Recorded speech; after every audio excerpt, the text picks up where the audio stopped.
We're joined now by Craig Gilbert, our Washington bureau chief, to talk about how Scott Walker is doing on the presidential front. Now, Craig, as you know, Walker's got another busy travel schedule this week, and he's also got problems in Madison with getting the budget done. He's sort of starting to remind me of the guy in the circus who spins plates, and how does he keep them all going? What's your sense of how he's managing that back and forth between the state issues and the presidential campaign?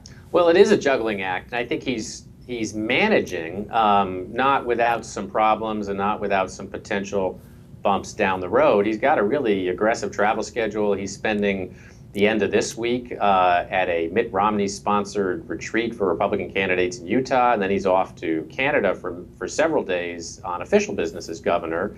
And then after that, he resumes his political travels. I think this is frustrating to some legislators because there's some really thorny issues that have to be worked out in the budget. And meanwhile, the governor won't be announcing his presidential campaign until that happens. He's going to end up announcing later than a lot of us anticipated. It looks like it could be the end of June, beginning of July, or even potentially after the 4th of July if things go on long enough.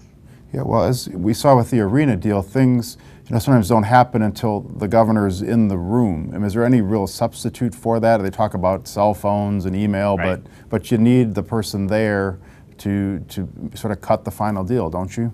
Yeah, a couple of weeks ago, I was with the governor on a sunset cruise sponsored by the Belknap County Republican Party in New Hampshire.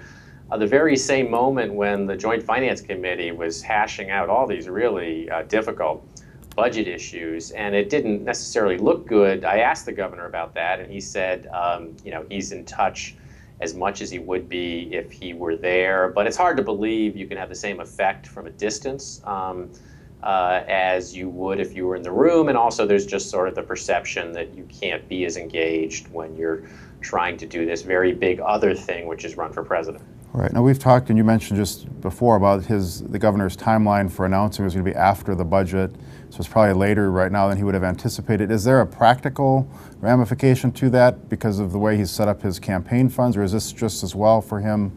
You managed to just sort of roll merrily along. One of the reasons for delaying, aside from the budget, is that there are it's helpful in some ways, given the way the campaign finance rules are being enforced.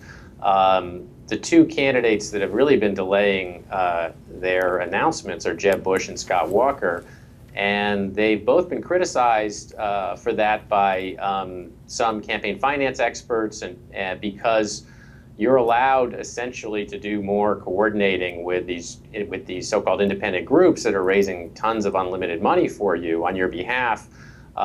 You're allowed to do more of that, have more engagement with them and coordination with them if you're not officially a candidate.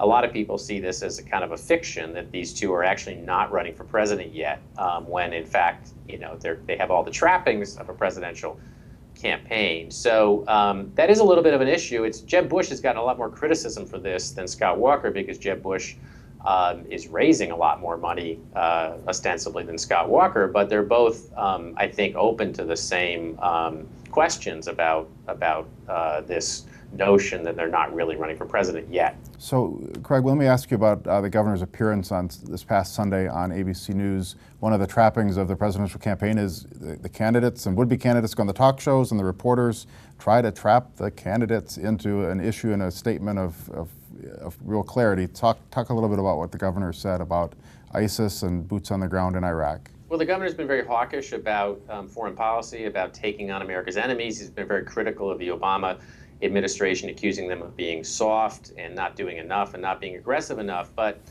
as a result, I mean, he's kind of invited questions about how far he would go militarily. He's avoided being very specific about that. He's made the argument that you shouldn't rule anything out. So he gets the kinds of questions he got, like the ones he got on ABC in this interview, where would you rule out military force? Would you rule out boots on the ground? Would you rule out a full-blown reinvasion of Iraq? And in reality, he's not ruling anything out. So people reading those exchanges are kind of invited to think whatever they want to about how eager or not the governor would be to use military force. But it's kind of emblematic of this another balancing act he has. We've talked about some of these juggling acts of his, and when you're sounding as hawkish as he is, and you've decided that this is an avenue of argument against Democrats, then I think you have to be careful about coming across as overeager to use military force. That's clearly doesn't appear to poll very well. And when, again, the last time I was on the campaign trail with the governor, I noticed that he was starting to include in his talking points about foreign policy